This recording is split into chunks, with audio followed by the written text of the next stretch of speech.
Good morning बच्चों। Error में ये 15 नंबर क्वेश्चन है, काफ़ी प्यारा सा क्वेश्चन है और थोड़ा सा अब तक से जितना भी पढ़ाया उस लिंक से थोड़ा सा अलग है। और ये क्वेश्चन लगभग कंपटीशन में बढ़िया क्वेश्चनों में काउंट किया जाता है इस क्वेश्चन को। तो चलिए इस क्वेश्चन को हम पढ़ते हैं और सॉल्व करते हैं बच्चों। देखें क्वेश्चन क्या कह रहा है, ये देखें पहले आप लोग। क्वेश्चन कह रहा है बच्चों, two resistances are given as. पहला रेजिस्टेंस दिया है, उसकी वैल्यू 10 प्लस माइनस 0.5 ओम। अच्छा, दूसरा रेजिस्टेंस की वैल्यू दे रखा है 15 प्लस माइनस 0.5 ओम, है ना। अच्छा, अब क्वेश्चन में क्या फाइंड करना है, फाइंड इन पैरेलल कनेक्शन। ऐसे क्वेश्चनों में सीरीज कॉम्बिनेशन का मैं क्वेश्चन करा चुका हूं, अब इस क्वेश्चन में नया है ये। तो find in parallel connection, in resistance को जब पैरेलल में जोड़ा जाता है तब आपको फाइंड करना है। क्या फाइंड करना है बच्चों, fractional error in equivalent resistance. जो इक्विवेलेंट रेजिस्टेंस मिलेगा उसमें एरर कितना आया। अच्छा, दूसरा फ्रैक्शनल एरर कितना आया। दूसरा percentage error in equivalent resistance, equivalent resistance में परसेंटेज एरर कितना रहा। और एरर इन इक्विवेलेंट रेजिस्टेंस, जो इक्विवेलेंट रेजिस्टेंस है उसमें ओवरऑल एरर कितना है। तो चलिए बच्चों इस क्वेश्चन को हम सॉल्व करते हैं। इसको सॉल्व करने से पहले, सॉल्यूशन बनाने से पहले बच्चों एक कॉन्सेप्ट हम पढ़ते हैं जो इसमें काफी हेल्पफुल रहेगा ऐसे क्वेश्चनों में। तो ऐसे देखेंगे, इफ थ्री फिजिकल क्वांटिटी, इस कॉन्सेप्ट को लर्न रखिएगा आप, याद रखेंगे आप लोग, है ना। इफ थ्री फिजिकल क्वांटिटीज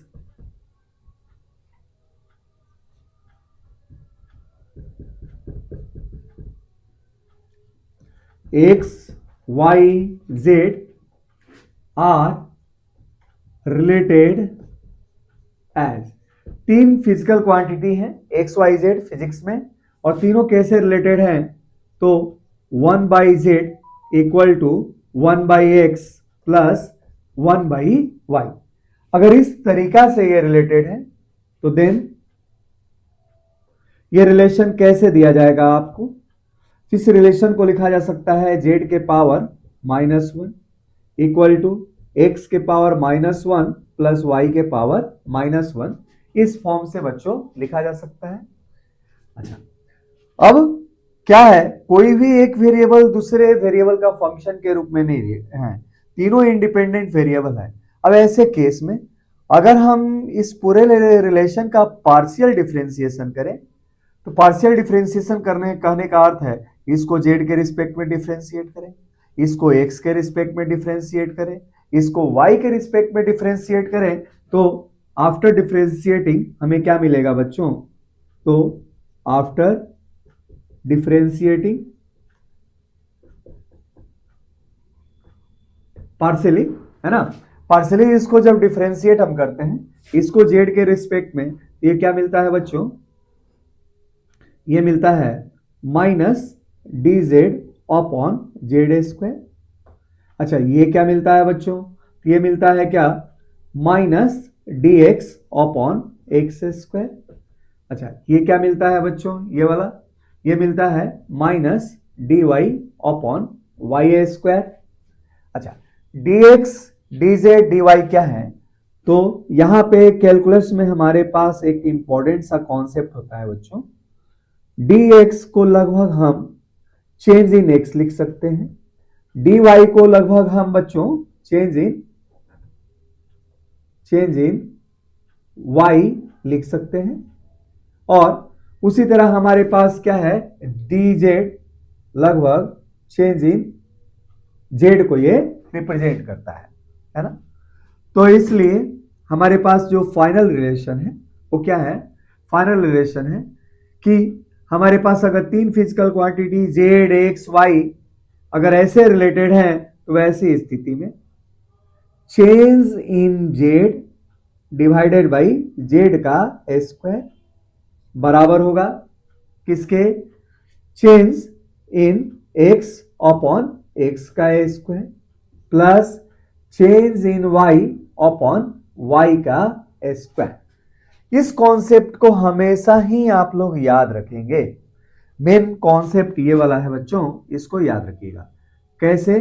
तो पहला, अगर कोई भी एक रिलेशन इस प्रकार से है कि उसमें 3 फिजिकल क्वांटिटी इनवर्स फॉर्म से रिलेटेड है, तो उनके एरर्स में, है ना, उनके एरर्स में या उनके चेंज इन वैल्यू में इस प्रकार का आपके पास एक रिलेशन होता है। इसको आप लोग क्या कहता हूं, आप लोग हमेशा रिमेंबर रखें, याद रखें। तो चलिए इस कॉन्सेप्ट के अनुसार इधर हम क्वेश्चन को करते हैं। अब if R equivalent equal to equivalent resistance, है ना, रेजिस्टेंस इन पैरेलल, जब इन रेजिस्टेंसेस को हम पैरेलल में जोड़ते हैं तो उसमें अगर इक्विवेलेंट रेजिस्टेंस अगर आर इक्विवेलेंट आता है तो देन हम क्या लिख सकते हैं बच्चों? तो हम जानते हैं कि दो रेजिस्टेंस अगर पैरेलल में जोड़े जाएं तो उनका इक्विवेलेंट रेजिस्टेंस क्या होता है बच्चों? 1/R equivalent equal to 1/R1 plus 1/R2। अच्छा, ये रिलेशन नंबर 2 मान लो बच्चों। तो ध्यान दीजिए, पहला रिलेशन और सेकेंड रिलेशन आपको सिमिलर दिखाई देता है। भाई यहां पे 3 फिजिकल क्वांटिटी थे, जेड, एक्स, वाई। यहां पे 3 फिजिकल क्वांटिटी के रूप में है आर इक्विवेलेंट रेजिस्टेंस R1 और रेजिस्टेंस R2। तो are equivalent R1 R2 similar behave कर रहे हैं जैसे जेड एक्स वाई कर रहा है ना। तो इन फॉर्म ऑफ एरर, इस रिलेशन को अगर थर्ड मान लें हम, in form of relation by third we can write, हम लोग क्या लिख सकते हैं बच्चों? तो तीसरे रिलेशन के अनुसार इसको लिख सकते हैं change in equivalent resistance divided by equivalent resistance का whole square equal to change in R1 upon R1 का whole square plus change in resistance R2 upon R2 का होल स्क्वायर। हमारे पास ये इस प्रकार का एक रिलेशन आएगा R इक्विवेलेंट R1 और R2 में।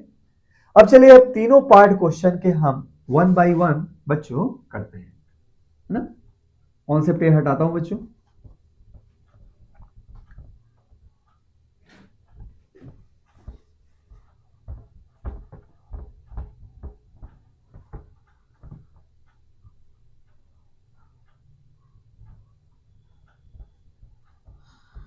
यहां देखें आप लोग, पहला पार्ट कर रहे हैं क्वेश्चन में। पहला पार्ट कह रहा है बच्चों fractional error in equivalent resistance. Equivalent resistance अगर आर इक्विवेलेंट है तो हमारे पास क्या होगा? Fractional error. तो यहां देखें fractional error in R equivalent. अब इसको कैसे दिया जाएगा? तो चेंज इन एरर, है ना, अपॉन आर इक्विवेलेंट, इस वैल्यू से दी जाएगी इसको। भाई ये वैल्यू भाई फर्स्ट पार्ट में आपको निकालना है ना, fractional error in equivalent resistance. अच्छा, अगर इस रिलेशन से हम देखें तो क्या इस रिलेशन से ये चीज निकाली जा सकती है क्या बच्चों? डेफिनेटली निकाली जा सकती है। कैसे? तो यहां देखें डेल्टा आर इक्विवेलेंट अपॉन हम क्या लिख सकते हैं? आर इक्विवेलेंट, और अगर एक आर इक्विवेलेंट एक और बचा तो इधर जाके मल्टीप्लाई हो जाएगा। इसको लिखा जा सकता है बच्चों क्या? आर इक्विवेलेंट इनटू क्या लिखते हैं? डेल्टा R1 अपॉन R1 का whole square plus delta R2 upon R2 का होल स्क्वायर। ऐसे लिखा जा सकता है इसको। अच्छा, यहां पे एक चीज इंपॉर्टेंट है बच्चों, आर इक्विवेलेंट क्या होगा? अगर जब दो रेजिस्टेंसेस पैरेलल में जोड़े जाते हैं तो आर इक्विवेलेंट ऐसे दिया जाता है। इसको सिंप्लीफाई करके कह सकते हैं कि आर इक्विवेलेंट की value R1 R2 upon R1 plus R2 है बच्चों। अच्छा, अब देखें, अब यहां पे रेजिस्टेंस की वैल्यू विदाउट एरर 10 है और R2 की वैल्यू, R1 की वैल्यू विदाउट एरर 10 है। और R2 की वैल्यू विदाउट एरर कितना है 15 है। ये वैल्यू पुट करते हैं 10 इंटू 15 डिवाइडेड बाई क्या होगा 10 प्लस 15 है ना। अच्छा तो क्या हो जाएगा बच्चों, ये हो जाएगा 25 और ये हो जाएगा 150 और 150 बटे में 25 क्या हो जाएगा 6 ओम। ये आर इक्विवेलेंट की आपके पास वैल्यू आ गई बच्चों। तो देयरफॉर जो फ्रैक्शनल एरर आएगा आपके पास वो वैल्यू क्या आएगी, तो delta R equivalent upon R equivalent की जो वैल्यू है वो तो ये है, हम लिख सकते हैं 6 इंटू, अच्छा R1 में जो एरर है वो कितना है 0.5 का है, तो ये हो जाएगा 0.5 अपॉन R1 की वैल्यू 10 है तो 10 स्क्वायर, अच्छा प्लस R2 में जो एरर है 0.5 है और R2 की वैल्यू 15 है ना, तो हम क्या रखा 0.5 अपॉन 15 का होल स्क्वायर। अच्छा इसको सॉल्व करें हम, अच्छा इसको सॉल्व करेंगे तो ये क्या बन जाएगा, ये बन जाएगा 6 इंटू, अच्छा ये कितना हो जाएगा 100 है ना, ये क्या हो जाएगा पॉइंट, अच्छा 5 को भी बाहर ले लो और आसान हो जाएगा कैलकुलेशन बच्चों। 0.5 को अगर हम बाहर ले लिए तो 6 5 30 अर्थात कि ये 3 में कन्वर्ट हो जाएगा। अच्छा ये वैल्यू बचेगी कितनी 1 बटे में 100 प्लस 1 बटे में 225। अच्छा इसको चाहो तो आप सॉल्व कर सकते हैं, तो कैसे कर सकते हैं, 225 और 100 325 है ना, तो 3 इंटू 325 और डिवाइडेड बाई 100 इंटू 225, इसको जब सॉल्व करेंगे तो you will get your answer है ना। तो इसको आप चाहो तो सॉल्व कर सकते हैं बच्चों, कैसे कर सकते हैं, तो आप 5 से डिवाइड करके इसको सॉल्व कर लीजिएगा, और हालांकि इसको मैं सॉल्व कर देता हूं कैलकुलेटर से बच्चों, देखते हैं इसको कैलकुलेटर से सॉल्व किया तो हमारे पास क्या मिला। आप लोग घर पे पेन और कॉपी का ही इस्तेमाल करें और बराबर पेन कॉपी यूज करते रहे आप लोग बच्चों। यहां देखते हैं क्या वैल्यू आ गई, ये वैल्यू आ गई 3 मल्टीप्लाइड बाई और 325 है ना, अच्छा डिवाइडेड बाई 225 है ना, 225 और डिवाइडेड बाई 100 है ना, तो ये वैल्यू आ गई बच्चों 0.043। तो एरर इन इक्विवेलेंट रेजिस्टेंस में जो fractional error in equivalent resistance आया, ये वैल्यू आ गई बच्चों 0.043। ये इसका कैलकुलेशन है बच्चों, आप लोग घर पे फिर से इस कैलकुलेशन को देख लीजिएगा। तो ठीक है, fractional error in R equivalent आपको मिल गया। अब अगला देखते हैं, इसमें करते हैं बच्चों। अब अगला पार्ट आपको करना है percentage error in equivalent resistance है ना, देखें सेकेंड पार्ट,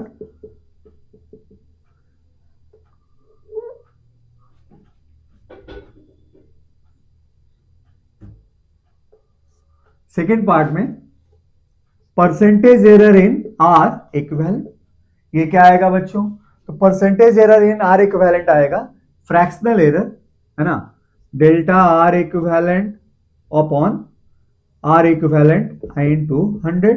अच्छा फ्रैक्शनल एरर कैलकुलेशन बच्चों एक बार देख लीजिएगा, क्या आएगा 0.043 इनटू 100 दैट इज 4.3%। ठीक है बच्चों, तो ये आ जाएगा आपके पास क्या इक्विवेलेंट रेजिस्टेंस में परसेंटेज एरर। अच्छा अब इसमें थर्ड पार्ट करते हैं बच्चों। थर्ड पार्ट कह रहा है error in equivalent resistance that is you have to find out the value of delta R equivalent. तो now error in equivalent resistance, equivalent जो रेजिस्टेंस आपका था उसमें एरर कितना है, इस क्या है बच्चों, इसका अर्थ है कि आपको क्या निकालना है, डेल्टा आर इक्विवेलेंट निकालना है। अच्छा अगर इस फ्रैक्शनल एरर के इस रिलेशन से अगर हम देखें तो डेल्टा आर इक्विवेलेंट निकालने के लिए आर इक्विवेलेंट को इधर ले जाना पड़ेगा, आपका फॉर्मूला बन जाएगा बच्चों क्या, आर इक्विवेलेंट का whole square, delta R1 upon R1 का whole square plus delta R2 upon R2 का होल स्क्वायर। अच्छा, शॉर्ट में आप लिख सकते हैं R equivalent I into fractional error in R equivalent, ऐसे भी इसको लिखा जा सकता है ना। क्या है क्या था ये R इक्विवेलेंट से मल्टीप्लाई हो रहा है ना, तो ये क्या था हमारे पास fractional error in R equivalent था। ठीक है बच्चों। अच्छा, fractional error in R equivalent कितना है 0.03, और R इक्विवेलेंट की वैल्यू कितनी हमने निकाली है बच्चों 6 निकाली है। हम यहां लिख सकते हैं 6 इंटू 0.043। अच्छा, इसको मल्टीप्लाई करके देखो क्या मिलता है, 6 18 8 1 और 24 1 25, ये आ जाएगा बच्चों 0.258 ओम। तो इस तरीके से हमारे पास तीनों पार्ट कंप्लीट हुए। फ्रैक्शनल एरर की वैल्यू कितनी आई बच्चों 0.043। फ्रैक्शनल एरर या रिलेटिव एरर क्या होता है, यूनिटलेस होता है, कोई यूनिट नहीं देंगे। अच्छा, परसेंटेज एरर की वैल्यू कितनी आई, तो परसेंटेज एरर की वैल्यू हम लोगों ने कैलकुलेट की है कितनी 4.3%। और जो थर्ड पार्ट है इसमें आपको R इक्विवेलेंट में एरर कितना आया, तो आया बच्चों 0.258 ओम का। तो इस तरीके से तीनों पार्ट हम लोगों ने कंप्लीट किए। तो इसमें जो भी कॉन्सेप्ट मैंने बताया उस कॉन्सेप्ट को बच्चों ध्यान से पढ़िएगा, और इस क्वेश्चन को या ऐसे पैटर्न के और सारे क्वेश्चन आप खुद से घर पे भी सॉल्व कीजिएगा। चलिए बच्चों, और हम क्वेश्चन करते हैं।